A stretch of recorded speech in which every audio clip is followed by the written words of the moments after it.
Welcome back, my beautiful gemsters. Here we are on another episode. With me today is Steve Selengut. And for those of you that are new to the community, I am the founder and host, Miss Genesis Amaris Kemp. I'm going to tell you a little bit more about Steve, and then we're going to dive into a powerful conversation. And if you're like me and you're a note taker, I would suggest grabbing a piece of paper, a pen and pencil, so you can write down these gems or get your phone out and type some notes. But without further ado, this is who Steve Selengut is. He is a 40 plus year professional investment manager, advisor, RIA, IAR, whose current adventure is coaching both individuals and other advisors in creating income independence for themselves and their clients. He's also promoting his second book, Retirement Money Secrets. He was a private investment manager for 44 years, so definitely lots of credibility, personally managing around 325 individual portfolios in the USA and abroad. One of the very few investment books author who have directly managed other people's money. So if that doesn't say a lot, I don't know what does. But without further ado, I want to bring on the man behind it all, Steve Selengut, because a bio is just a bio, but he is more than just his bio. So welcome, Steve. Nice to be with you, Genesis. My pleasure. And I hope I did your bio justice, but we're also going to either do an icebreaker or a rapid fire game. So, what are you in the mood for so you can connect with the audience in a fun and personal manner? Whatever you're up to, I'm sure it'll be fine. Okay, let's do rapid fire. I think you're pretty rapid. So, here we go, y'all. We're playing rapid fire with Steve and Genesis. Do, do, do, do, do, do. Question one, Steve, what got you involved in the investment industry? Oh, that's an easy one. I got started in the investment industry because um, my dad was a real estate developer, believe it or not. And when I was a kid and I was doing odd jobs and mowing lawns for people and stuff like that, he insisted on me learning about compound interest of all things. He said, "We're going to put away 25% of what you make, and you're going to see how that grows all by itself without you having to do anything. And hopefully that'll show you in the future that you can get to a point where your money works as hard or even harder than you do at providing income that you can live on." And that's how I got started. Love it. Question two. What is your drink of choice? Coffee, tea, or something else? In the morning, I like coffee, and I use decaf primarily. No cream or anything, black, but with sweetener. Okay. Question three. If you had the opportunity to trade places with anyone for 24 to 72 hours, would you trade places? And if so, with who? Probably with a younger me. When you're approaching 80 and you start thinking about who you were in your 40s or in your 50s, and you say, well, I'd be talking to myself about going out skiing in Colorado right now if I were still in my 40s. But in my late 70s, that becomes pretty dangerous.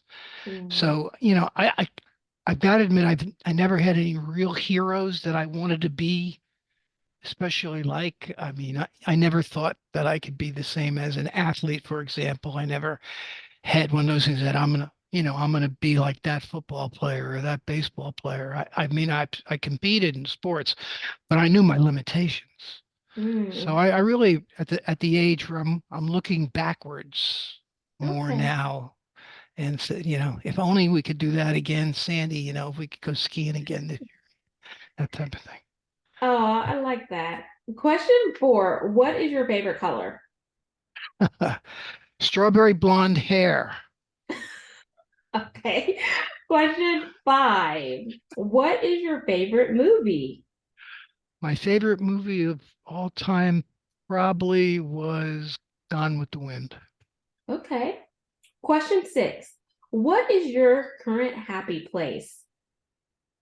Um, it still is, it's really working with people to get them to income independence, really showing people what they're missing or explaining to them how they could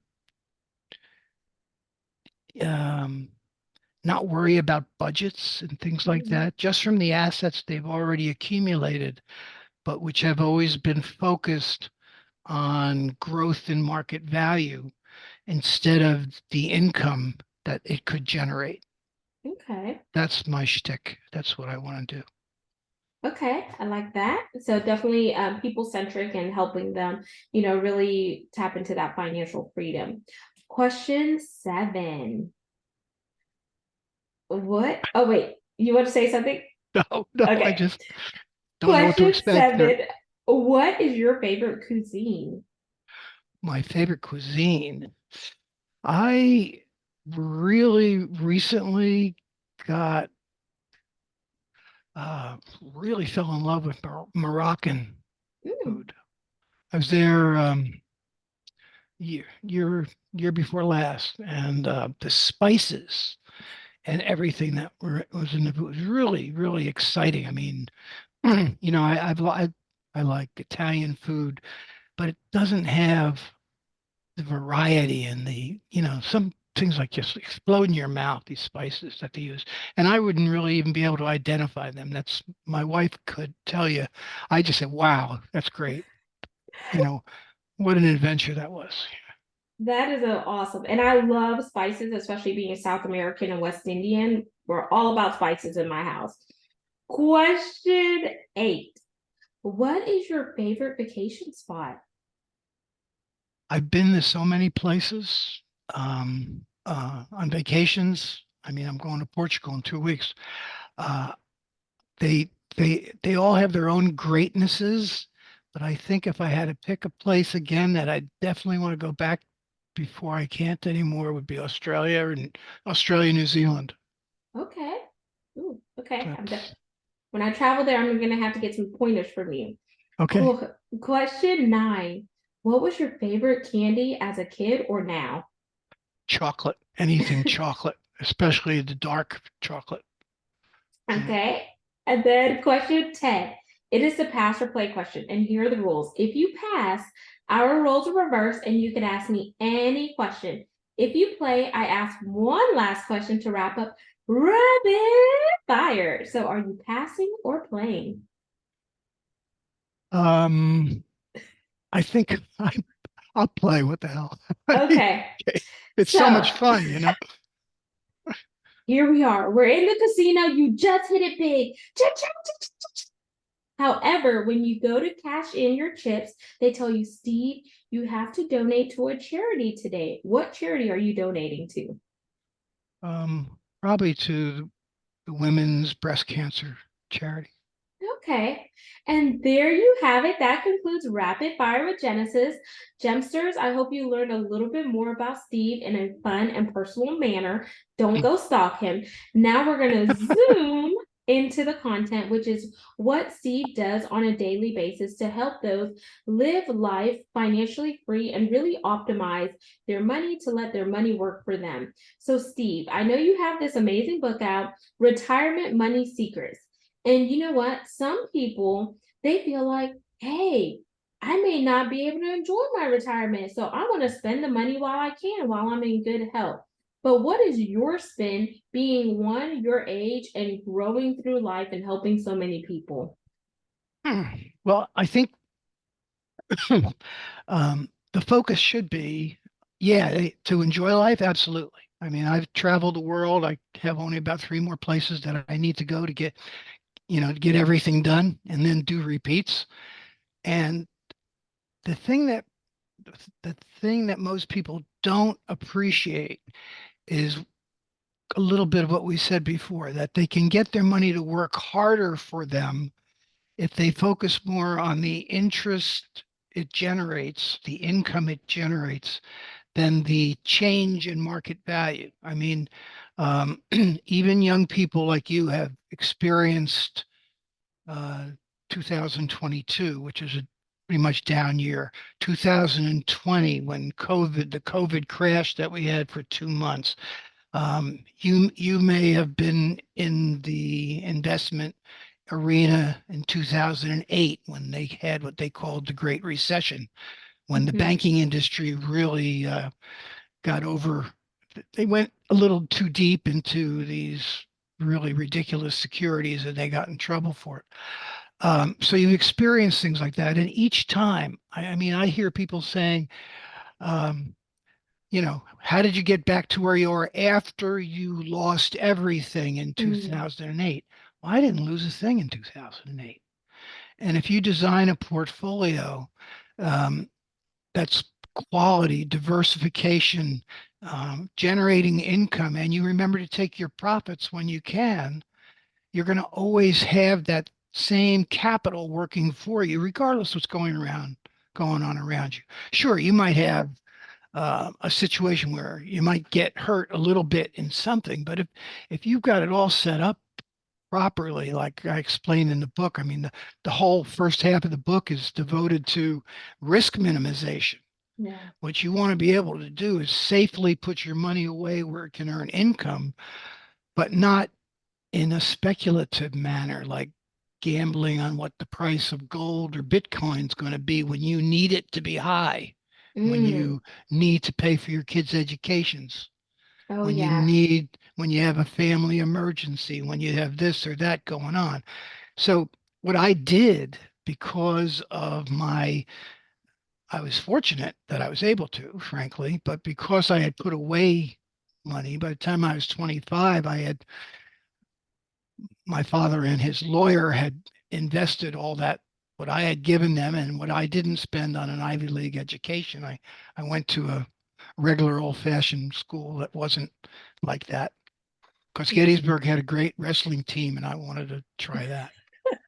So I went I went there. But by the time so I had a nest egg already. I was Hmm. fortunate, I chose my parents well, but I didn't lose it. What I did was with the help of the woman broker um, that I had, who didn't take advantage of my Hmm. ignorance at the time, but helped me learn about this that I had, these stocks. Um, we managed to create a portfolio. By the time I was 34, I was making more money trading stocks and taking in dividends from what they produced. um, I was earning 5 times as much as my salary in New York City, Wow. Let's you pause know? there really quick, Steve, because I want to share something with the audience because it may help them. So for 12 years, I was in oil and gas and energy up until 2020, 2021, whenever the pandemic happened. Then I switched industries to the medical industries. And what I did, my husband didn't agree. I took all of the money out of my 401k because I was just losing money, losing money. And I put my money into annuities, but my husband is more so like kind of like he likes to play in the stock market. He's like, you're in it for the long haul. And I'm like, oh, well, we have a little one now and we have other kids in the future plans. And I was like, I don't want to lose all this. And you mentioned you had money in the stock market and then you're cashing in on some of the dividends and you have this portfolio. Can we talk about how to set up like those portfolios and those dividends? Like how do you know what's the best one to work for, and feel free to re-ask the question or rephrase it because this is not my area of expertise. Well, But a lot of people like my age, like I'm in my early 30s, they do not want to dive into annuities, but I have like a fixed annuity, so when the market goes up it goes up, and they're like, that's too conservative, you should be like aggressive. you shouldn't, I don't think you need to be aggressive. And I certainly don't think that um, a fixed annuity should be the only thing you have. An annuity is a thing where you put your money with this insurance company, basically. They invest it and they promise to pay you a certain amount of money whenever you decide that you want to start the annuity to come in. And then they'll keep paying you that amount of money until you die. Mm-hmm. There won't be anything less. left for that child of yours or your husband. Yeah, so that's Okay. one. So it's a drawback of that type of it's not an investment. It's an insurance product. And having an insurance product, I mean, I had insurance all my life. My first job was in the insurance industry, you know, but investing and insuring are two different things. So let's differentiate All that because I don't want people to be confused like I was between insurance and then having the investments. And I'm going to look at, investing more now versus just putting all my eggs in one basket because when you're young and you're naive, you're like, I just want to protect my money. If you know you have a large sum of it and you don't want to see it like, oh, I'm losing right, 20,000, 40,000. right. Now, is that I'm not even going to ask you about the particulars, but investing always involves risk, Hmm. particularly for young people like yourself. You have to understand, there's a risk involved. You're owning a piece Yeah. of a company. It's like owning a pizza parlor. If it does well, you make money. If it doesn't, you lose the money. You know, there are other types of securities that are the debt of corporations. These are bonds and preferred stocks and notes and things like that. Mortgages are debt securities.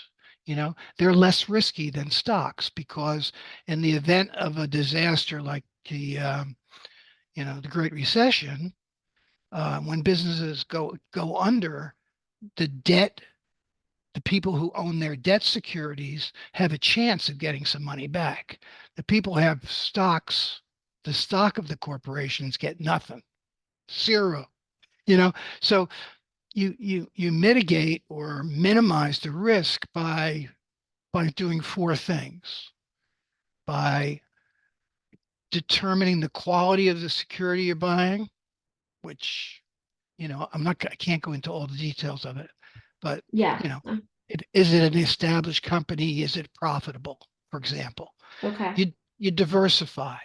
You want to own many different companies in different industries so that economic conditions affect these differently, and um, you want to make sure you're getting income from everything you own. Most people lose sight of the importance of income.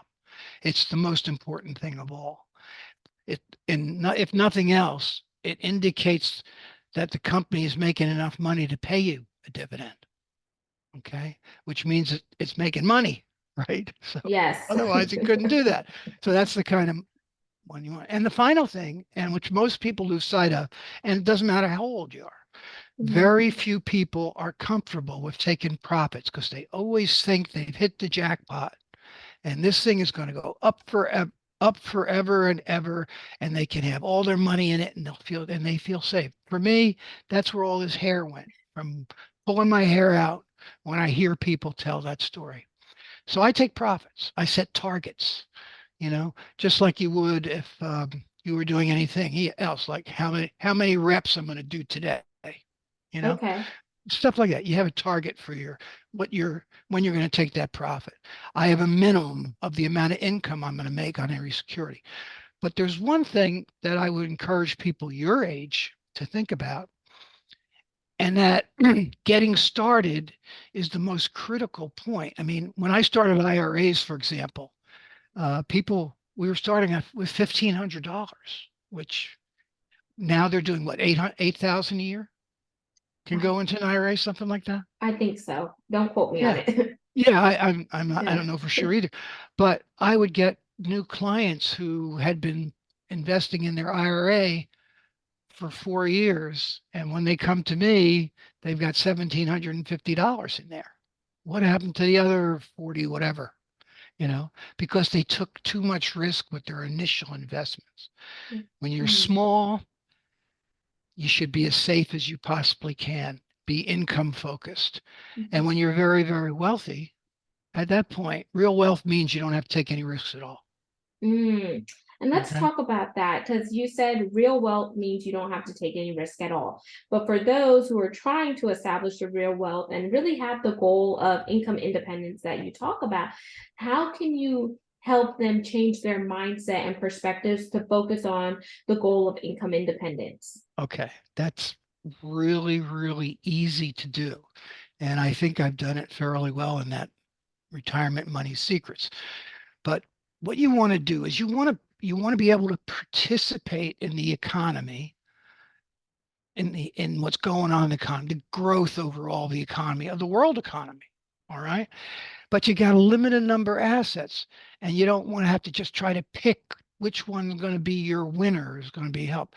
So there are securities you can use. And there's three types of funds that exist that you can use, and they do the diversification part for you.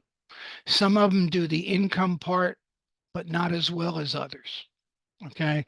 Like mutual funds, you can find some that pay a lot of income, but not many. ETFs, it's about the same. The average mutual fund or ETF pays between 2 and 3%, although there are some higher yield ones, but the average Okay. is low. The third type, which is, uh, and there are other subtle differences between the two, but the third type is quite different in the fact that it exists. The purpose of its existence is to generate income while investing in the stock market Mm, and the bond market.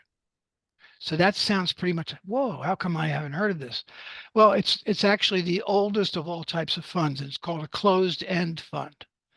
And it's a trust vehicle. And you're probably, at your age, you probably don't have any need to make a trust for your heirs or anything quite yet. So a trust is a legal document, so to speak, or a place people put assets so that they can get them to the next generation in an orderly manner. And the Can I a ask a type, question really quick, Steve, though? sure. So, for someone who's my age or within my age group, once they have children, early on, do you recommend that they start looking at financial vehicles just so your child could be financially well established, like a trust? What age would you recommend Well, they set them up? I wouldn't do a trust, but I started accounts, Mhm. custodian accounts for my children Okay. pretty much as soon as they were born. Okay, because I know there's a difference between like what the baby boomers are now thinking versus the millennials. Because they're like, for our children, that they're on their own. But then me, I'm telling my husband, oh, you have to save for future generations, Well, let me wealth tell building. you, you never lose your children. They're never on their own. They're always in need of something. Some are more secure than others. And if you can put away enough to get them properly educated, they Mm-hmm. can become independent and they may actually buy you dinner sometime. Okay, perfect. I Okay. just I'm wanted to. still I'm still looking for that moment, but you know, Sorry, it's there. I'm sorry. That's not really totally true. They do what they can. But okay. the point is, yeah, you can start young, you can start early, you can start putting away enough money to take care of your kids, to take care of yourself. If you're consistent, you deposit regularly, and you keep putting the money to work, not automatically. It's not a set it and forget it type of approach, because all that does is build market value, and it just doesn't generate additional income adequately. That's why these trusts I were talking about have a special um, characteristic that the others don't. They're a pass-through trust. They don't pay any taxes themselves because they're required to pay out 95% of what they make to the shareholders. Can you imagine if Amazon paid out 95% of its profits to shareholders? Wow. Wouldn't that be nice? Of course, Yeah. they wouldn't grow nearly as fast. So these aren't certificates these aren't securities that you go into for growth in market value. Mhm. You go into it for growth of income. Okay. And you're going to need income to pay for that kid's education. You My sure are. granddaughter's education, and she gets a lot of scholarships, is still a significant sum of money. And, and I'm fortunate that I can help her with that, you know, and that's where you want to be with your daughter or your son, Yes. whatever And your child happens to be. I have So a daughter now. okay, well, maybe you'll get lucky and get a son on the next one, so you'll be able to have the great pleasure of both types. You know, Yes. they both have their own fun features. Anyhow, so what I'm saying is these closed-end funds are interesting and they should be to young people because if you buy one that focuses on equities, it might have 200 or 300 different stocks inside of it. So the market goes up, its price is going to go up. They're going to take profits. They're going to give you the money, basically. Okay, but you don't have the risk of saying, "Oh my God, I got to look at this thing every day. If it goes down, what am I going to do?" You don't need that stuff because these things are paying out right now 8 or 9% income. Most of them pay monthly, Oh, and wow. they've been around for years and years and years, and they contain what's out there in the stock market. On the other side, there are similar securities that are in real estate, that are in bonds, that are in tax-free bonds. You know, when you make that big, you start making that four or five, $600,000 a year, and you want tax-exempt money, there are tax-exempt bond closed-end funds. I've been using these exclusively for about 20 years. I started so long ago even though they existed, I didn't really know about them, nor did my brokers that I worked through. And I was totally in the stock market for a long time. And then as I, accumulated more, I started to put income focused stuff away. But I never bought a stock that didn't pay a dividend. Wow. Never, And that's never, never once. So they're out there and they're all in these closed-end funds. So when you're starting, and I just had this question in a Q&A, is coming up on Wednesday that I'm doing with my Facebook group. And one of the questions is, are CEFs a good vehicle to use, for your grandchildren or your children? And yeah, absolutely. I mean, I wish I had closed-end funds when I was starting my kids' programs. I ended my kids' programs in those securities, but I didn't in the original. But they're really unique. They're really useful. They're really very easy to understand their operation, and you just don't have to worry as much. And thank you for sharing that. And I want to challenge the audience there to make sure they do their homework and go out and research CEFs, so close-end funds, and learn more about what Steve is sharing with you. We're not going to give you all the secrets here because I want Steve to cover his book because we're coming close to time. So, Steve, I want you to hold up your book for those that are watching the video because I want them to make sure they go out and grab a copy of this book because knowledge is power. And I feel like you're not going to get this information in school. You may not even get it in higher education, but it's up to you to educate yourself on how best you want to set yourself up for the future. And sometimes you have to go pick up a book to find that knowledge. So, can Yeah. you share a little bit more info about your book briefly? And then we're going to jump into the CTA so we won't run out of time. We have like about Okay. 5 minutes. Okay. Yeah. The book goes through all those risk minimization techniques. Two other things it covers is just understanding that the market is cyclical in nature. It's like the tide. It comes, sometimes it goes out, sometimes it goes down, and it's going to do that, whether you like it or not. So you have to alter your thinking. You can't just, the higher the market goes, the riskier the market is. It's not safer when it's high, it's riskier. The lower it goes, the safer it is because it's more likely to go up. And we've never had the kind of disaster that some countries have had, although we have had our moments. It's not likely that even our Congress is going to let us go, under. So, so that's the type of thing. A second thing is focusing on the income more than the market value. You can't spend market value. Right here, this little fine print says market value fuels the ego. There we Mark, go. market value fuels the ego. Income fuels the yacht. Ooh, I like that. So without Okay. no money, you can't get on your yacht. That's right. Well, you can get on it, but you can't Can't fill it go. up with fuel, and it needs it. So that's the general principles, and I talk about trading, and I talk about closed-end funds and how you determine if they are high quality. They come diversified. You get to the point, and perhaps this is the most significant thing. You get to the point where what you own is like a department store or even a shopping center. And these are all these different securities in every sector you can imagine, every type of company, from healthcare to the oil and gas services industries and so on, is in there in its own package. And then somebody comes into the store and they're offering you a 5% profit or a 10% markup, you take it and you pick up another one, put it on your shelf, and then so it's just like running a department store, I love that. just And like a department store. Steve, how can they pick up a copy of your book? Is it on Amazon? Where is it sold at?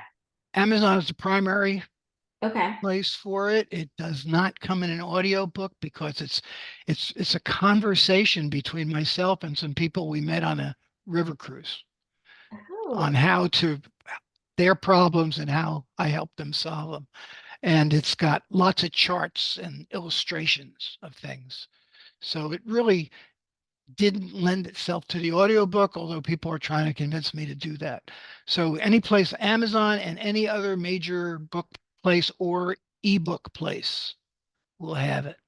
awesome. And then now let's jump into the CTA and we're going to wind down. So the CTA is the call to action. What is your homework for the audience today? Because I always like to give the audience homework, because what good is listening to the content if they don't take what they have heard and apply it to do better? They can do one of two things. They can do something that's free, and there's something that could cost them as much as 20 bucks. For free, they can go to a Facebook group called um, the Retirement Income Independence Coach.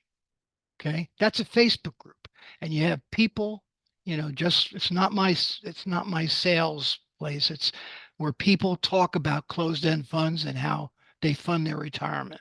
The $20 approach is to buy this. Okay.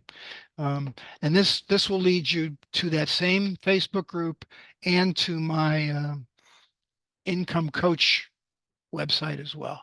But yeah, that's the homework.